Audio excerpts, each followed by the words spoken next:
I know it's kind of hard to believe, but yeah, 2024 is coming to an end.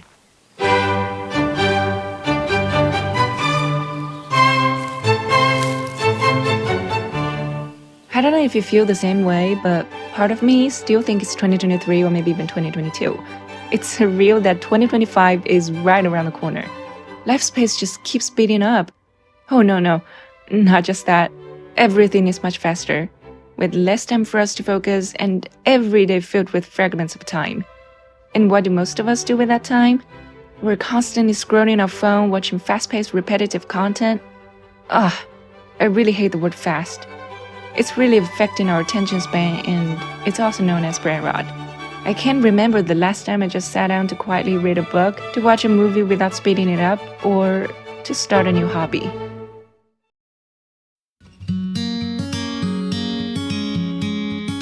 Okay, hobbies have always been a big part of my life. When I was a kid, my parents sent me to learn all kinds of arts: piano, violin, dancing, drawing. To be honest, I was kind of reluctant to learn those things as a kid. But as I grow older, now I look back, I'm so grateful that my parents did what they did and we didn't give up. Because these hobbies have a significant impact on my creativity, keeping my curiosity alive, and keeping me grounded in my own thoughts. You know, nowadays in this fast-paced world, we're just so easily hooked on quick dopamine hits and rely too much on external sources of pleasure, falling into a cycle of chasing more and more dopamine until nothing feels exciting anymore. All I'm trying to say is that there's nothing wrong with seeking pleasure from external sources, but when that's your main sources of happiness and you can't imagine a life without them, that's when it becomes a huge problem. And that's also why I love learning new things and why I recommend you to get a hobby as well. It could be small things like running, gardening, baking, doing magic tricks, anything you find interesting.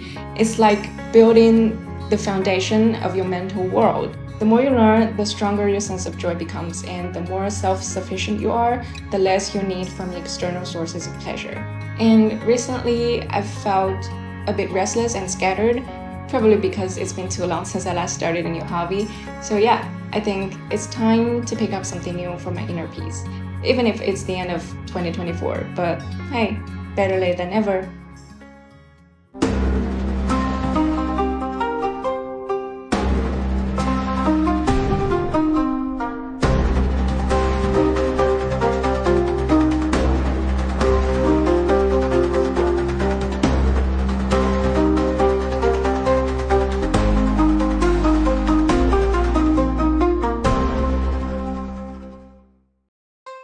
Alright, that took a while. As you can see, I've chosen Chinese calligraphy as my new hobby. I changed my outfit as well with a bit of a vintage look, and I got this hairpin last week. I've been waiting for the day to try it on. I'm just so excited. I'm actually feeling like someone from ancient times who just time traveled to the modern world. Anyway, let's get back to the topic. So calligraphy is something I've always wanted to try but never did because I suck at drawing and they are pretty similar. But Chinese calligraphy is just so beautiful and attractive. It's pure art. Chinese calligraphy has an over 3,000-year history with so many styles and variations.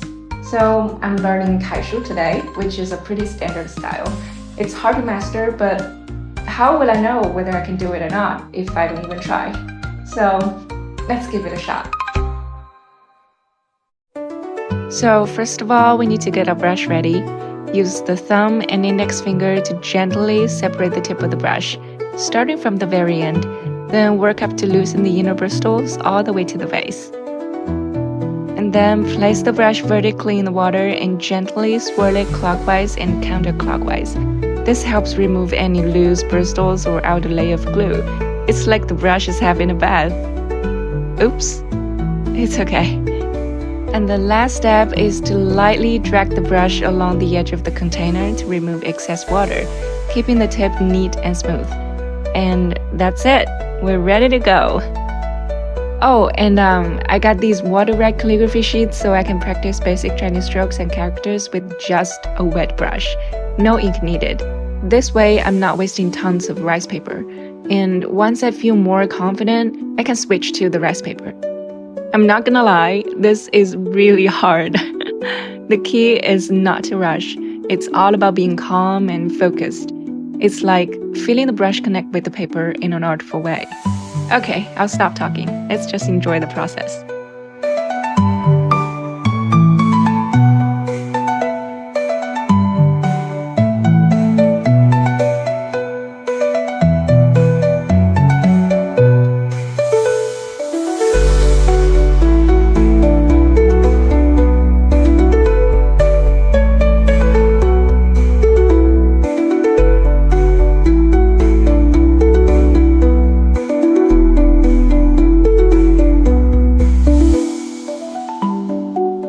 Well, that was fun. At least I didn't spill ink everywhere. Let's check out the progress. Honestly, not as disappointing as I expected.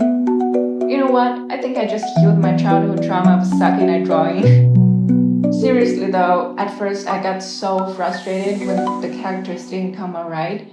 But once I started focusing on my hand, the brush, the tip, and the paper, it was like I merged with the art. It drew me into this creative process away from the busy world.